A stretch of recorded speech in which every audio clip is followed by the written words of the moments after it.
instructional part of the video, check the description box below. In your YouTube player for tabs and backing tracks on my website, information about the sound tools I'm using today, and links to other goodies via my Patreon page. Continuing. The main progression here is a D, a B minor, an F sharp major, and an A. By the way, there's slow down gears in YouTube. 3/4 speed is recommended. Down here on a desktop, up here on a tablet. High. Spacebar pauses. Arrows go forward and back. Great way to work with guitar lessons on YouTube. Or anything, really. Alright, so I'm going to open up by copying that piano riff. 0, 7, and 7. That's an alternate D chord. That's D string and G and B. Get that pinky out to the 10. When you're aiming for this 7 up here, and so it's going to go. So you do end up getting that note there, which, the piano part sounds cooler. But and then when you get to the B minor, I'm visualizing a B minor right here. You end up landing on a B minor 9. Cool. 9, 7, 7, 9. Again, visualize this chord. And then off and then on. And then, let's see, Simon says find an F sharp chord. So I'm going to be thinking of this cage structure. We would call that a C-shaped F sharp. C-shaped F sharp. The root's over here, but we're not going to worry about that. We're staying on the top 4 strings. Oh man, I hate saying fret numbers. 8, 6, 7, 6. I did it. Then Simon says go find an A chord. Oh look, there's one there, so I'll just grab the upper part of that. 7, 6, 5, 5. And you will do the little sneaky trick of getting that pinky to come in on that 7th fret to make it an A6. That whole opening thingy.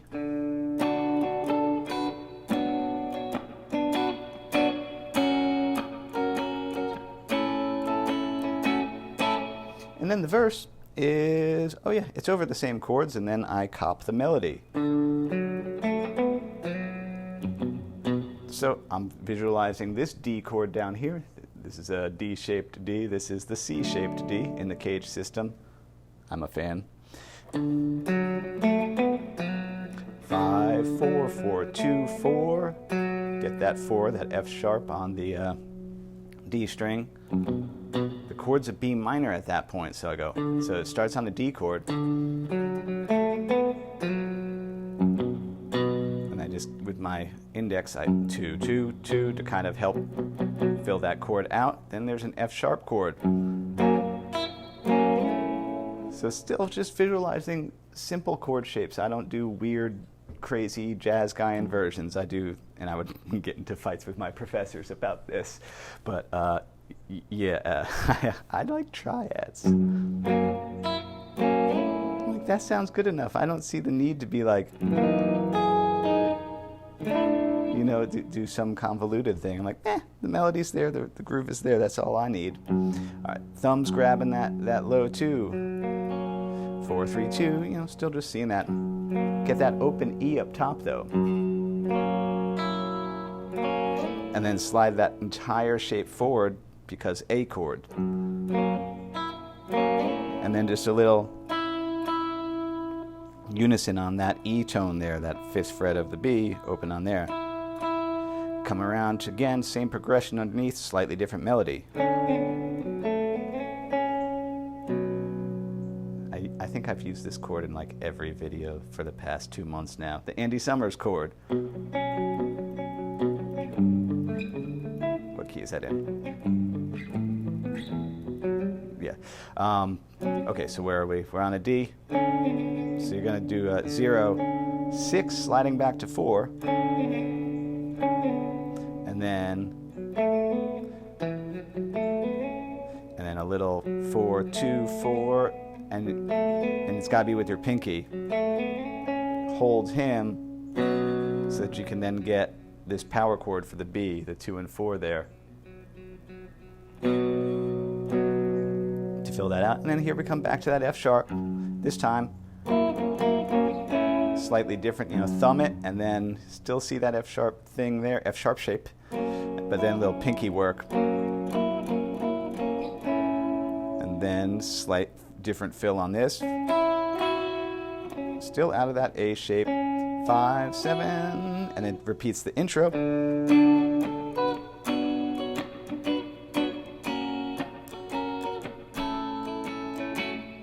it kind of comes around again, repeats really that melody. That's the same as before. And now this F sharp is, every F sharp's a little different. Because that's the boom that one day we'll be fighting. So yeah. I like that little thing, the little 10-9 there with the open E up top. Drop back down to the D. You wait 1/8 note, boom, in the suburban war. Still the same stuff as before, just different rhythm. Here comes another F sharp. And then, yeah, it's pretty much similar to, okay, this is a phrase that repeats because this is the same as the first time. With a little 7 at the end. This is a cool phrase, though. That's the standing on the opposite shore lyric. So you're going to go 6, 4, 2, 4, 2, 4, 6. Again, a lot of pinky work, Matt Gilbert. I have one subscriber in Australia. I think Matt's in Australia. He doesn't like to use his pinky. We comment about it quite a bit. It's a fun game. So yeah, down. Here he comes. Sorry, Matt. And then same phrase on the F sharp as it was a second ago. Now it's going to start to change a little bit because we're headed towards the chorus. It's going to go 6, 4, already bored. Because that's the we were already bored. So that, yeah, you got the 6, 4, 0, 2, 2, 2, 1. Here comes the B minor, so I spot him. You know, a little just 2, 0 there. And then here comes the F sharp, different melody. It's like, yeah, he's playing a minor third on that. Reminds me of Imagine Me and You, I Do. Hold on, don't know it. I don't know how to play Happy Together. Weird. 2 and 2, notice a big gap there. G string, 2nd fret, 1st fret, 4th fret. And then here comes the A. 6, 7, 6, 4. Now our chorus is almost the same chords. It's going to be D and then B minor, F sharp, but then E. Slight difference in the chorus, so, and then I cop it way up high.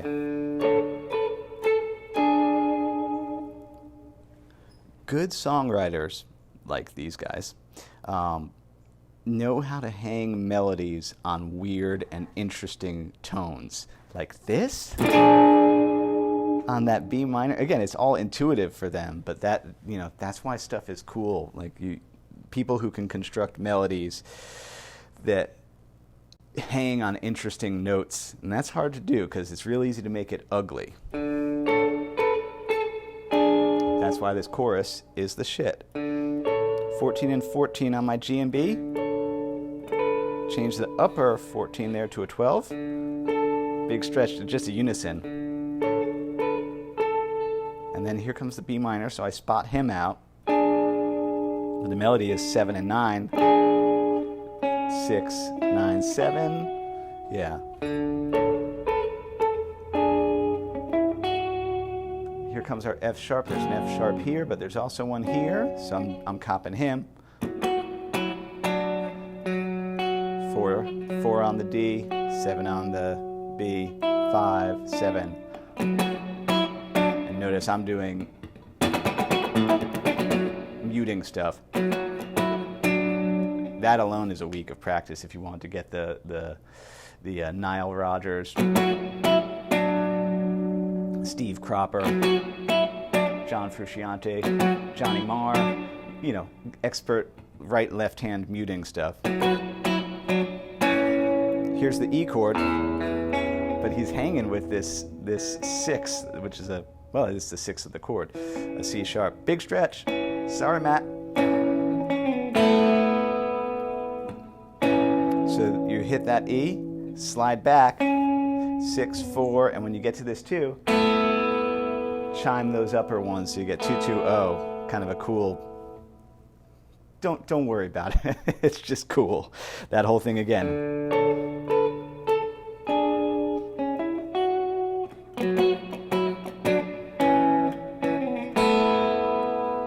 And then we're working our way to the post-chorus area. That's just a D. But, instead of that one, somebody is singing or playing this E natural up here, so I do that. O to 5, bring it down to a 3 there, thereby just making a D power chord, and then chill on a B power chord. Here comes the F sharp, 4 and 7. Back it off to 4 and 6, power chord, and then here comes A. A, and the little melody up here, 4 and 2, which is a 9 resolving to the root. Does it all again.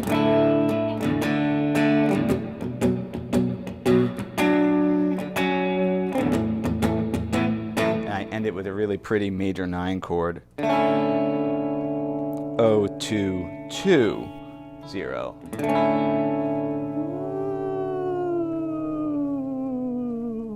There you go.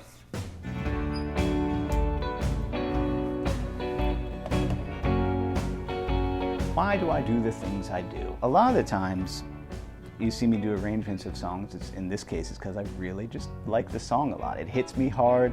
There's who's to say what that is? It's that magical combination of recording, arrangement, personalities, lyrics, singing. There's just certain times where specifically the chorus in this song, I just think it slays. I just think it's just a perfect chorus. And when that chorus drops, you're like, ooh, yeah. And so, this is my way of playing around with the elements of music, chord structures, grooves. You notice if you watch my videos, again, thank you so much. I keep things as simple as as easy as I possibly can. Just triads, caged shapes, pentatonic scales. Skills? Yeah, scales. I truly believe that I can say everything I need to say and express myself as much as I need to with that information. Again, that's me. Everybody's different, but I don't feel the need to overcomplicate myself beyond that. So with this one, take it slow, piece by piece, brick by brick, really looping each thing and really digesting it before you go on to the next thing. That's what I always say. Thanks for watching. Good luck.